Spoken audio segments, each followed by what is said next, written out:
Jamie, and welcome to the Lagoon of Mystery, my home tiki bar here in Central Texas.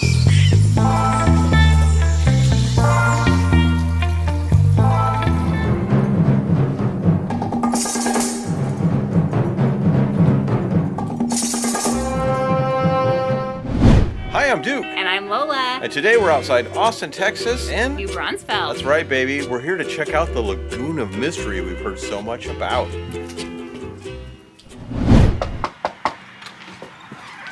Welcome! Wow, we hear there's a Lagoon of Mystery in here. Yes, indeed there is. Let's go check it out. Let's go check it out.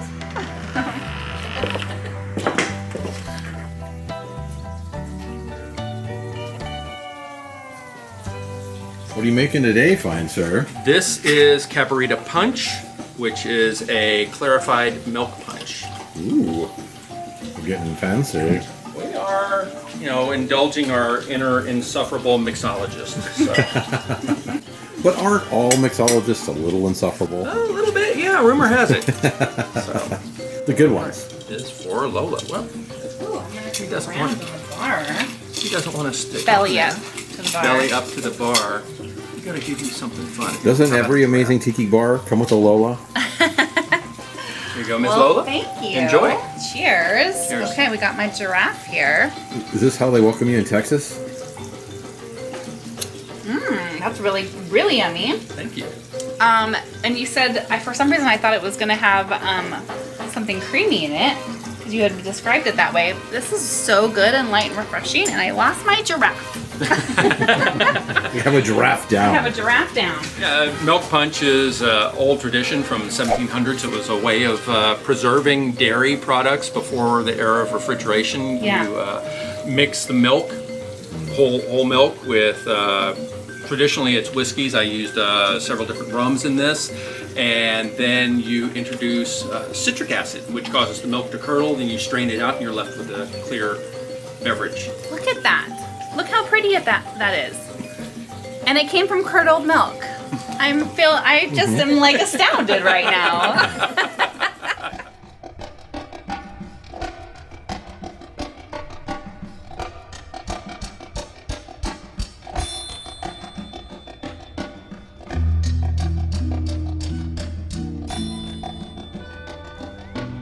We found that blue float, it's like 14 inches enormous, along with the amber one at the other end at an estate sale last year. There was nothing else tiki in the entire house. And this wasn't even in the house, it was in the backyard, half buried in dirt. Someone literally pulled it out of the Gulf? Probably. Under some bushes or whatever. I said, how much for that? I said, oh, $17. I said, okay. What? $17? This has a Oh my kanji gosh. mark on it. This has a kanji mark on it. One of the Wow. things of the glass blowers in Japan. I'll let you know, at an antique store on the West Coast, several hundred and up. Yeah. Oh, easily. Here too in Texas. They Wow. don't know what they are, but they know that they're going to charge a lot for it.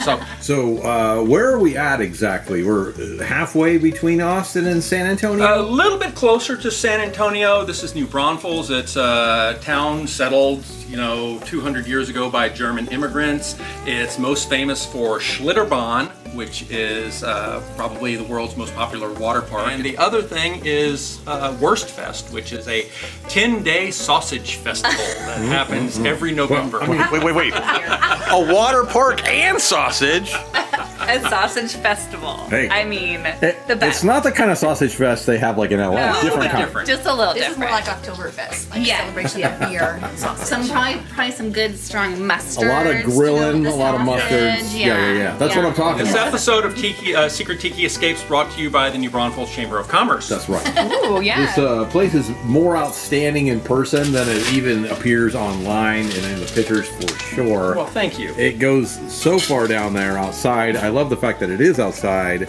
Got right by the pool. Oh wow! It's like, what more could you want, Lola? This is know. a setup we need. This is what I want. So we're gonna take some extra snaps, show them to our landscaper, and Have them go to town.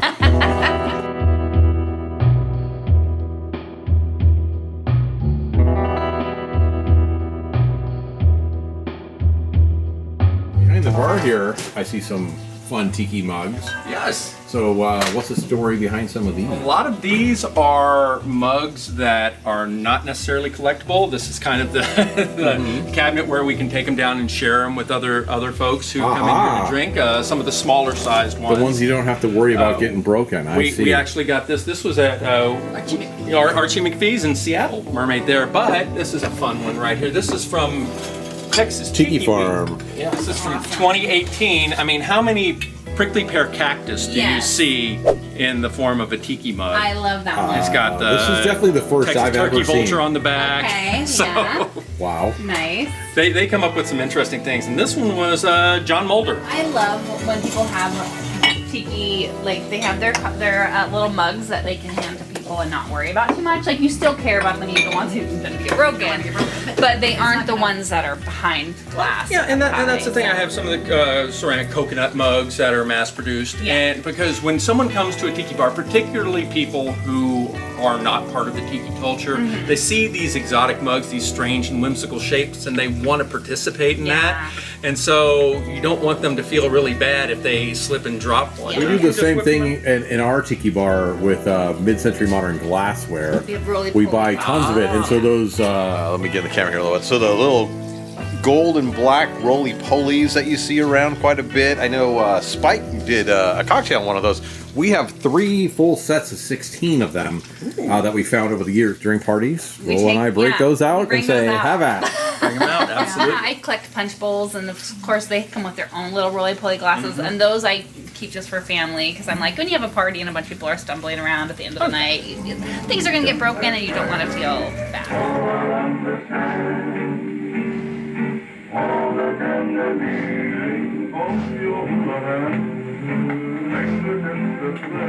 All right, so you're going to show us around the Lagoon of Mystery Yes, we itself. And I was thinking, like, maybe we start down at the far end over here, because this place is a lot bigger than it looks.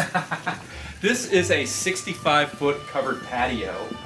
We moved in, and prior to living here, we had not ever lived in a place that could host more than 2 or 3 people at a time. It just wasn't. I'm not gonna like physically possible. It looked big. It looked like it's probably 30 feet long, but it's 60 feet long. Non-stop tiki patio. Just I love it. And So did this come from a restaurant? as soon as I started thinking about turning this into a tiki bar, I said, this far end I want to anchor with a circular booth. An ad came up on Craigslist for a closed Fuddruckers hamburger restaurant in Houston for these, and they were selling them for $200 each, and I did the figure. I couldn't buy the raw lumber Oh no. to build this. Went to Houston on a rainy Saturday afternoon and brought it back, and it was filthy disgusting. It had like 20 years of hamburger grease and fried grease built up in it, and so it took me about a month to get it There all was more cleaned out. Fuddruckers than booth. Oh, it was gross. It was so gross. But So it was, you didn't change the vinyl, this is the no, color? this is the original vinyl. Because with the jade tiles, Yeah, it looks... looked. I was gonna guess like Chinese restaurant or something is what it came out of. There were 3 colors. There was a blue one, a green one, and a red one. And I went with the green because it was the most tropical.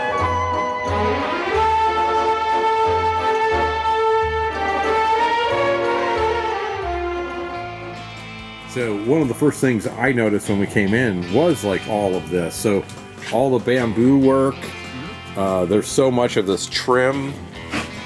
Did you do all of this yourself? That's all sweat equity. I harvested that bamboo where I work. There's some running bamboo that's set up for windbreak and erosion control. And Oh wow! So you did all of this, which I got to come in on. You guys have to see like how detailed the work is on these guys. I mean, I see trim work a lot. My trim work at my house was done with a handheld router, and it looks like a 5-year-old did it. a lot of that's yours from, looks like a CNC machine did it. Well, thank you. Thank you. A lot of that's from a handheld trim router, but the really detailed stuff like the tiki faces that are in there, that's from a Dremel. So I know now, Lola, that we need this gentleman to do, and then ship it out to the West Coast for us. These are beautiful, yeah, totally no. You got guys who carve tikis. You got guys who do all things. You need to be the trim guy. Take over that niche. It's a massive time sink. It always takes about quadruple the amount of time that I budget for it. But, Yeah. you know, it comes out in the What end. I've learned in Tiki, though, is that people are willing to pay for quality when it comes to Tiki. Extremely humid here. People think Texas is all desert. No, it's like 90% humidity most of the year, and we have 100 degrees. See, And this is what I was telling Lola when she was coming here. I go, prepare for humidity. Yes, and I was actually pleasantly surprised, not too humid. So All my trips have always been to like Dallas, Fort Worth area, yeah. but very a humid. giant slab of concrete out in the middle of the prairie. Yeah, But, so, you know, things like Lahala and backpack, I said, no, that's really not going to survive there. So I found this, it's woven bamboo strips, and it's like glued together, and I said, okay, that's going to be more durable. And so that is proven to be somewhat more durable. What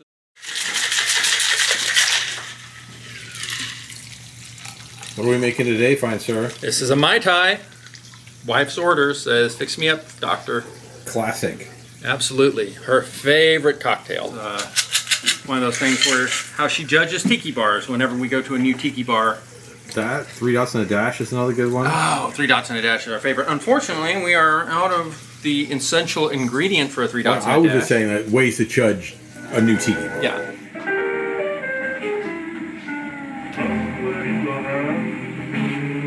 With the ceiling, you know, people put all sorts of matting and stuff on there. I said, oh, that's probably not going to work. But there's that old Southern tradition of painting ceilings of porches blue. Yeah. To so supposedly you're getting into my next question too, which is so you paint it. So that's a tradition to paint them this way. Obviously not with the orcas on it. Yeah, not this dark and not with these silhouettes. But I said, okay, well, if this we got the pool, and so we're going for kind of an underwater lagoon. So I said, well, why not paint silhouettes so it feels like we are underwater, and I have water wave ripple projections shining up. You can see it better at night, and it creates that illusion that you are underwater. I love it, and I love the silhouettes up there. It just it adds an extra depth, and I'm sure once the water's on there, it's gonna look even better. So.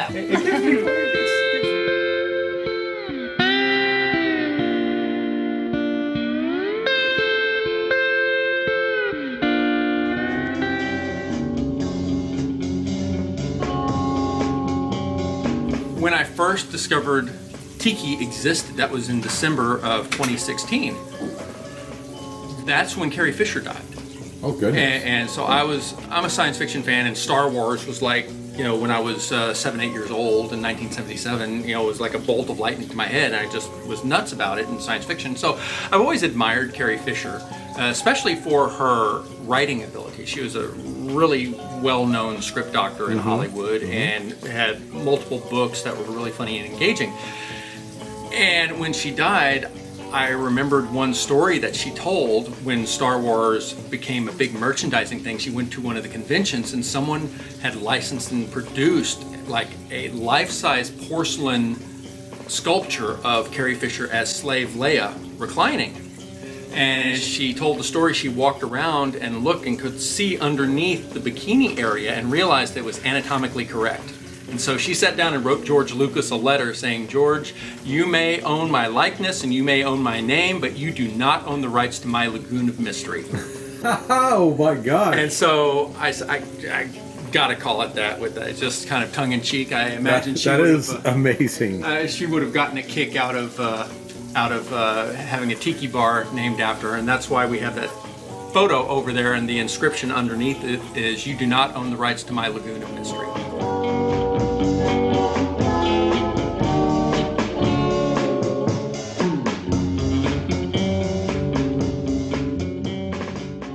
This trim, guys, it Do just goes remember, for we are miles. looking for a hidden Mickey.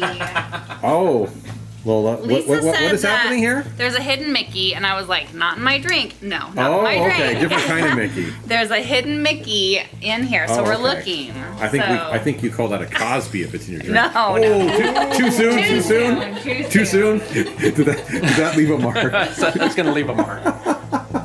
My dad jokes are pretty bad. They are bad, I guess. Don't encourage him too much. All right. So you did all of these frames yourself. Yeah, that's Snake Island. That's a matchbook cover I took with a macro lens. That was one of the first tiki establishments in Texas. It was in Austin in the 1960s into the 70s. In the early 70s, they turned it into a magic time machine. That's great, though. You're hearkening back to the local roots of tiki. Trying. Texas is a latecomer to tiki, with tiki in the first wave and tiki in the Renaissance. Part of that was that in Texas it was illegal to sell mixed drinks until like 1972. I'm not gonna lie. It's crazy to me that in the state that you can drive through and have them hand you the drink in your car, but you could not have it mixed. I have to point that out.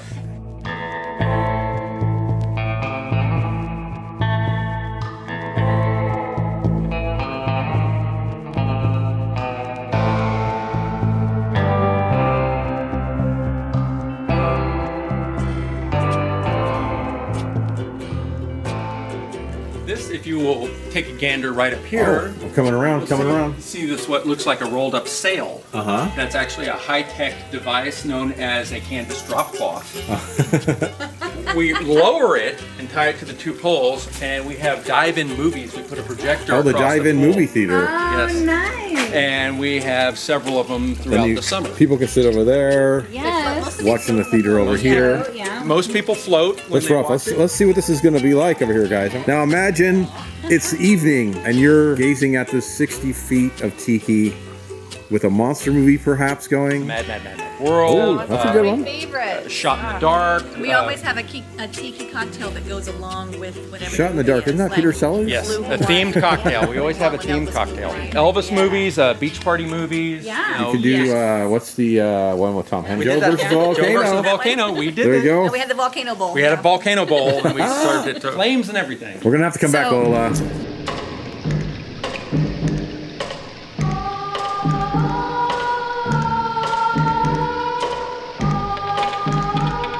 Beautiful. This is upscale tiki. Like, I feel very fancy right now. Ooh, serving tiki drinks up, fine, sir. Yes.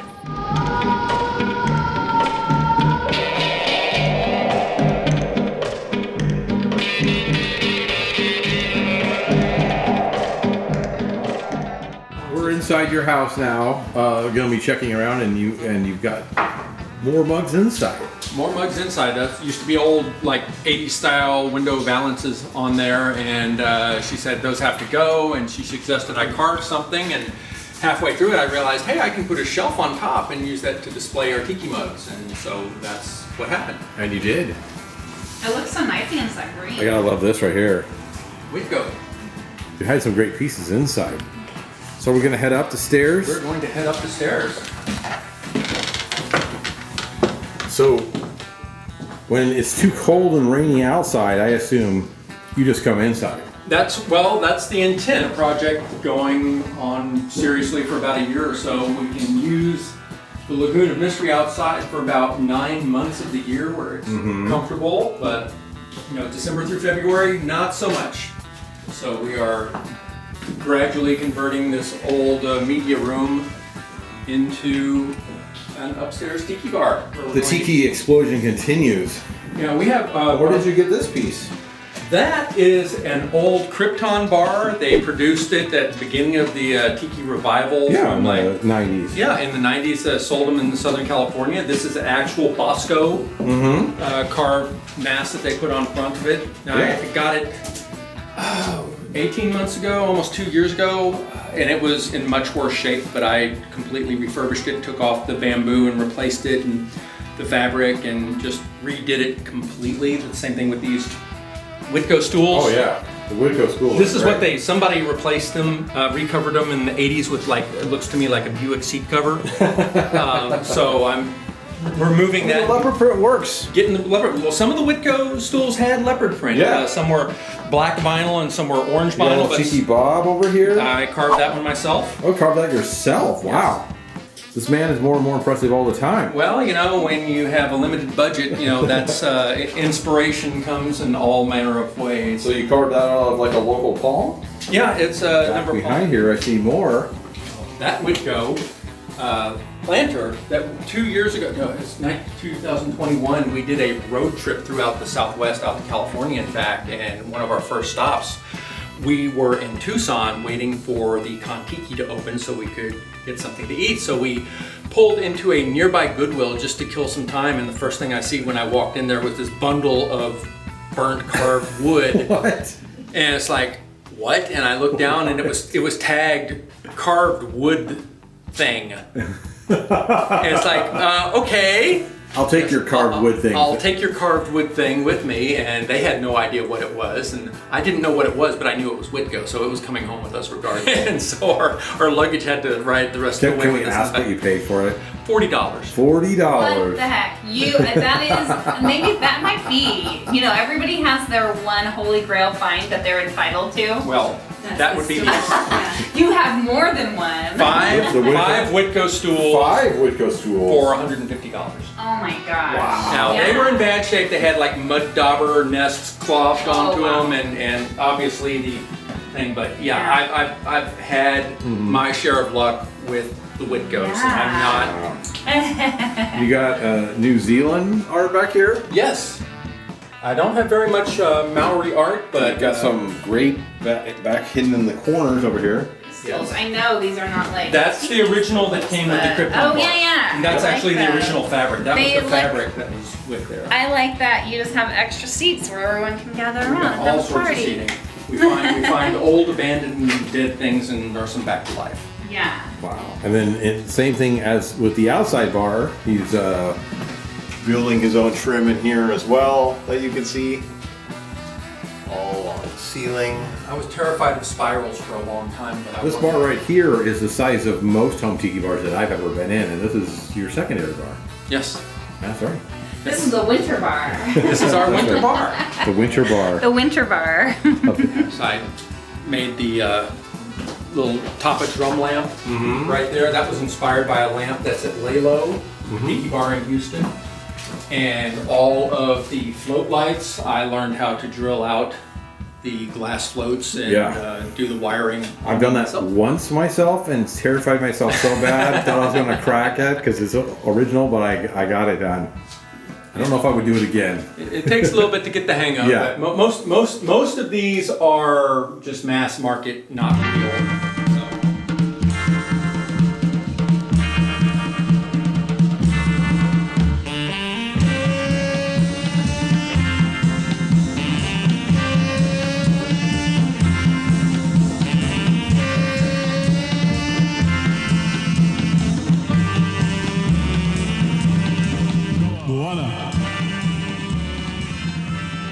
On top of this, we're just going to keep moving along here. They've already shown us a little bit. Around the corner here, not tiki, but oh my goodness gracious. I mean, I love all of it, but this is Mid-century very- modernity Yes. explodes. Wow. Really. So what is this called again? This is my Pussycat Lounge. He's got his stuff with Tiki, and I've got my Pussycat Lounge. That's right. I love it. This is amazing. You got the Atomic Kitties up there. The shelving is great. These radios are incredible. I love it. It's one of my favorite Lex Baxter albums and covers. It's kind of a great cover. Mid-century meets Exotica. So we had to go get the Dave Pike to go with it, Jazz, with the jet set. This place is just great. Yeah, and I can see why you never want to leave your house. yeah. Does Make us Tiki feel at exist home. in Texas? Yes. Texas knows how to do some good tiki. We're trying to do this on the show. We've proven that there's Tiki in Canada. Now we've proven there's Tiki in Texas. Yes, indeed. What is left? We're going to have to find out. Once again, thank you guys so much for watching another episode of Secret Tiki Escapes here at the Lagoon of Mystery. It's been amazing. So from all of us at Secret Tiki Escapes to all of you, mahalo! Bossa Nova.